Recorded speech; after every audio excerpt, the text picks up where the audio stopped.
Bakit Angelica ang pangalan mo? Pang Christian po masyado, hindi pang Muslim. Balik Islam po ba kayo? Para po sa akin, hindi naman po basihan ng pagiging Muslim yung pangalan po. Kahit pang Kristiyano pa man ang pangalan ninyo, ang mahalaga sa isip, sa salita, sa kilos, sa gawa ay isa kang tunay na Muslim. Napakarami rin naman nating nakikita ang pang Muslim masyado yung pangalan nila, pero ubod naman ang sama ng ugali at yung gawain talaga nila ay hindi talaga gawain ng isang tunay na Muslim. Kaya po, ang nararapat nating gawin ay wag po muna natin husgahan ang ating kapwa base lamang sa pangalan. Ilalanin muna natin at alamin muna natin kung ano yung totoong pag-uugali nila. Assalamualaikum warahmatullahi ta'ala wabarakatuhu. Napakarami po naman nagtatanong sa akin kung bakit daw Angelica yung pangalan ko. Pang Christian daw kasi masyado. Hindi daw pang Muslim. Na kung minsan ay dumadating na sa punto na napagkakamalan na akong balik Islam dahil nga sa Angelica yung pangalan ko. Ang totoo po niyan, hindi po talaga ako balik Islam at Angelica po talaga yung totoo kong pangalan. Angelica L. Talib.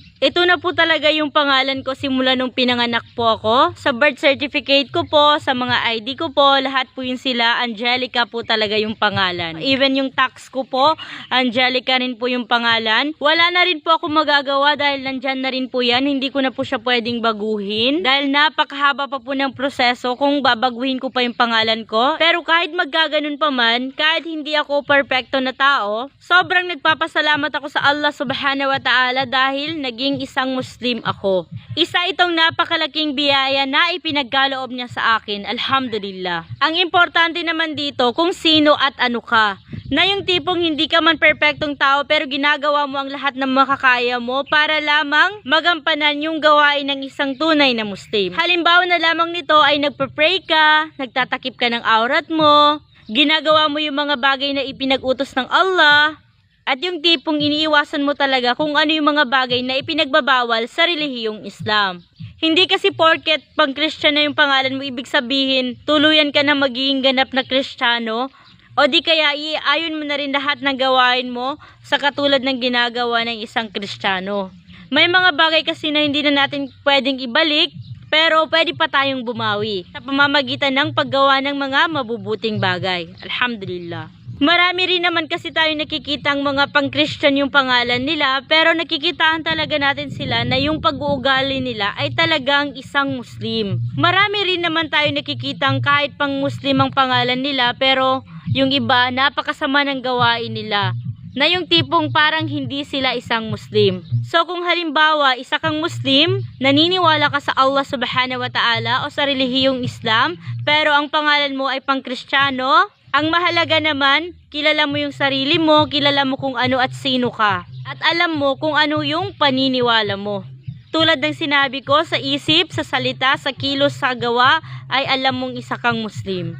At inaayon mo halos lahat ng ginagawa mo sa kautusan ng Allah subhanahu wa ta'ala. Wala mong perfecto pero at least ginagawa mo ang makakaya mo. So bumawi na lamang tayo sa pamamagitan ng paggawa ng mga mabubuting bagay. Insha'Allah. Na yung tipong gumagawa ka ng mga mabubuting bagay sa lahat ng mga taong nakakasalamuha mo, sa pamilya mo, sa mga magulang mo, sa mga kapatid mo, sa mga kaibigan mo, o di kaya sa lahat ng mga taong nakakasalamuha mo. At higit sa lahat, mas nilalakasan mo pa ang pananampalataya mo sa Allah subhanahu wa ta'ala. Yun naman po yung mahalaga doon. Alhamdulillah. Huwag po natin huhusga ng isang tao base lamang sa kanilang pangalan. Kilalanin muna natin sila kung ano nga ba talaga ang totoong pag-uugali nila. Nakadepende na yan sa'yo kung paano mo tutulungan ang sarili mo. Nandyan lang ang Allah, patuloy ka lang niyang gagabayan at hindi ka niya pababayaan. Kaya gamitin mo ang isipan mo para makapag-isip ka ng tama at gamitin mo naman ang puso mo para sa paggawa ng mabuting bagay. Hindi man ako perfecto pero labis-labis ang pasasalamat ko sa Allah subhanahu wa ta'ala dahil naging isang Muslim ako. Alhamdulillah. Pero kung may pagkakataon man kayo na palitan yung pangalan ninyo ng pang-Muslim talaga, mas mainam po yun. Pero kapag hindi nyo na po pwedeng baguhin, bawiin nyo na lamang po sa pamamagitan ng paggawa ng mabubuting bagay. So yun lamang po, and Assalamualaikum warahmatullahi wabarakatuhu. Bismillahirrahmanirrahim. Assalamualaikum warahmatullahi ta'ala wabarakatuhu. Mapia magabisal kita nulangon mga pag-alis ya kanong agam Islam. na samaya na panggabitan mo manam mga pagali siya kanong agama Islam o magabigyo ti tanong sa guna na adam buwan niya pagkiwanta pagsumpat pambityala ito ka makasumpat ta sa bityala na sultanonan ababay nalinihan ko ibityani nanan basi mapanood ang kanya babay di ka mo mapagkalat iginawan ka ipujir ko yung mga bityalan ka anto ka mga upload ka mga live ka basi adang guna atau ka arnang basi antawa ka adan makangguna ning kanong mga pagalitan no ang mga pagklaim sa ka-Muslim.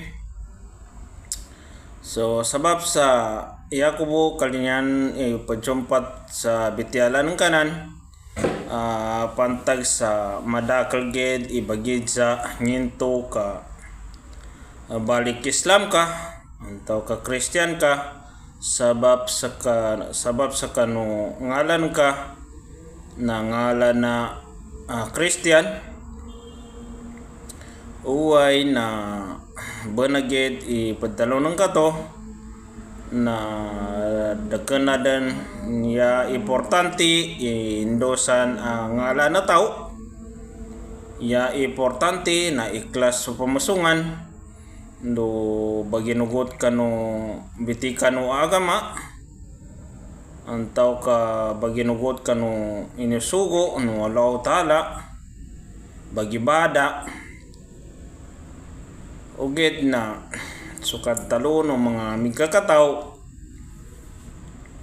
na mas labi mapya mga nga na Muslim antaw ka minggo nga sa Muslim mapya ay papangungala kan tao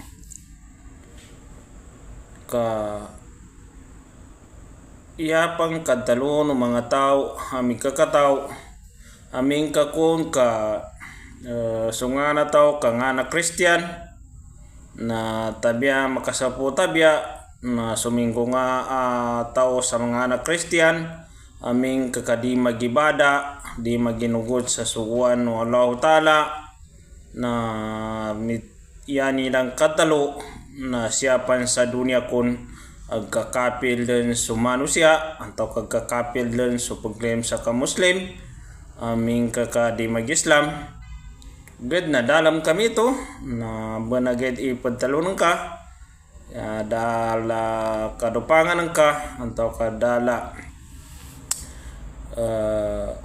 mangulan ka kanan ini panggungala nulukas ka salaka makalagid sa mga nga na Christian uged na pagali siya kanong agama Islam na masla apangagi ini ba sa sakita no pagklaim sa ka-Muslim na bipianan tano antaw kagamanat sa guna na bipianan tano so kapanggungatan no kanong mga wata tano ka ando di den mapalin antaw ka ando di den masalin di den malido iginawanin sa aming kagkasladan sa kaning sa yanin niya may ito na mapiaso ngala lagid mga nga na mga Muslim mga nga na mga tao maginugot ka no Allah Ta'ala mas mainam antaw ka mas mapia imito ba ibipianan sukang gungala ano wata kabutusa kanong wata ka sub mga tao paganay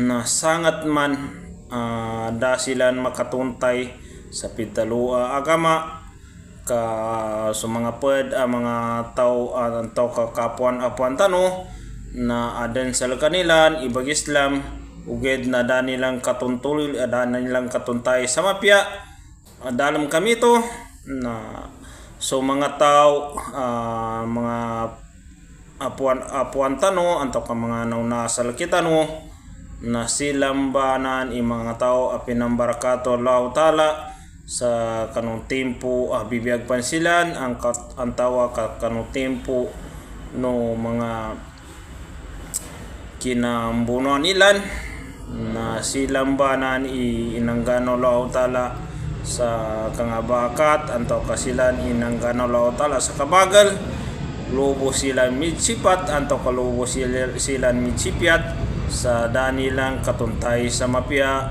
subityan Allah Ta'ala anto kasu sa hadisu Nabi Muhammad sallallahu alaihi wasallam na tubo ba isipiatilan kada katuntay sa mapya kamanabu natuntayan nilan sa mapya lagi damaya ba sa sagunan niya mga katitimpuan na madakal dan sa mga ulama madakal din sa bamando sa ukita agam Islam na masikam basi ilangon kabagal inggen Allah Ta'ala sa kanilan na di silang kulang anto ka kumplito silan sa kanong mga tuba ang mga tempo.